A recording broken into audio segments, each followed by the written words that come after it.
వాళ్ళు మాట్లాడుతూ ఉంటారు. అంటే వాళ్ళకి ఈ సందర్భంగా ఒకటే తెలియజేయాలనుకుంటున్నా, మీరు అధికారంలో ఉన్నప్పుడు మీ బెదిరింపులకి మేము భయపడలేం. మీరు అధికారంలో ఉన్నప్పుడు మీరు చేసే దౌర్జన్యాలకి మేము భయపడలేం.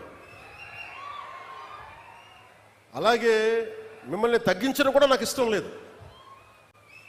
కానీ మీరు బాధ్యతగా మెలగకుండా ఒక్కొక్కరిని చంపేస్తాం, మళ్ళీ మేము వస్తాం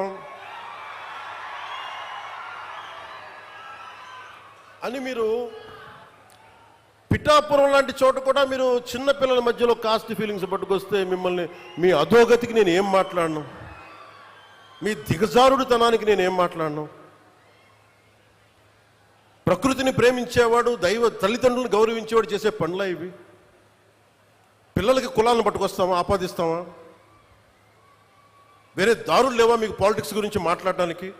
సిగ్గుందా ఒక్కొక్కరికి అలా చేసేవాళ్ళకి? మాకు నోరు లేదనుకుంటున్నారా?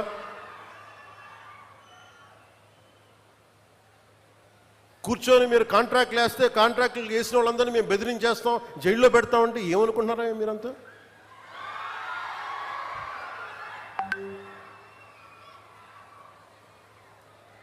మేమేం మాటలా గుర్తుపెట్టుకోండి. అలా బెదిరించే సమూహం ఎవరైనా సరే, అలా బెదిరించే సమూహం ఎవరైనా సరే, మిగతా వారి గురించి నాకు తెలియదు. పవన్ కళ్యాణ్కి అధికారం ఉన్నా అధికారం లేకపోయినా పవన్ కళ్యాణ్ ఎప్పుడు పవన్ కళ్యాణ్ లాగే ఉంటాడు, భయపడ్డాం.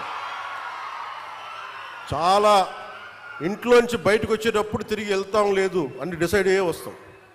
అందువల్ల మీ ఆకు రౌడీలు కానీ, అలాగే చెప్తున్నా, ఏదైనా మాట్లాడితే అధికారులు కూడా భయపడుతున్నారు. ఎందుకు భయపడుతున్నారంటే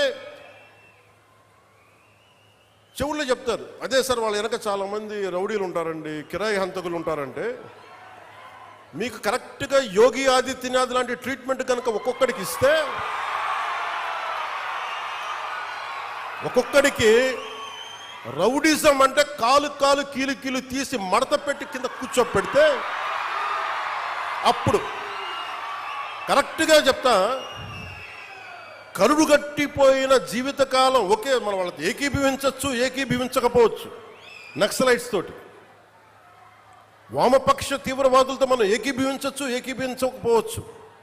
అలాంటి బలమైన ఆర్గనైజేషన్నే కకావికలం అయిపోయిన పరిస్థితుల్లో ఉంటే ప్రభుత్వం తలుచుకుంటే, అలాంటిది ఇన్ని లక్షల మంది పోలీసుండి, ఇన్ని వందల మంది ఐపీఎస్లుండి, 1000-2000 ఉన్న డిఎస్పీలుండి, అలాంటి కిరాయి గ్యాంగుల్ని మెయింటైన్ చేసే వ్యక్తుల మీద 2 రోజులు 48 గంటలు మీ చుట్టుపక్కల ఎవరున్నారు, వాడి పేరేంటి అన్ని కనుక్కొని ఒక పొలిటికల్ నిర్ణయం తీసుకుంటే ఇక మళ్ళీ ఎప్పుడు ఇలాంటి మాటలు రారు. మీరు అక్కడ దాకా తీసుకెళ్ళకండి.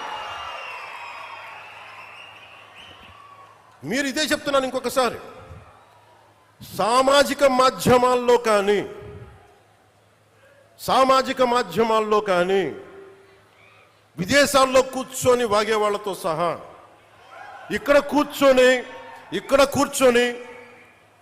భవిష్యత్తులో మేము వస్తాం, వచ్చి మేము ఏం చేస్తామంటే, వచ్చినప్పుడే మీరేం పీకలేదు, మరి ఏం మాట్లాడతారు? ఇప్పుడు వచ్చినప్పుడే మీరు ఏం పీకలా అంటే ఏమనుకుంటారు? మీరు కూర్చోబెట్టి మీరు బెదిరింపులు చేస్తే భయపడతాం అనుకుంటున్నారా? దానికి మేము ఒక్కడు చిన్నప్పటి నుంచి కూర్చొని అమరజీవిని గుండెల్లో పెట్టుకున్నాడంటే వాడికి ఎంత పిచ్చి ఉంటుంది? ఏ మ్యాడ్నెస్ ఉంటే ఇలా వస్తాం మేము?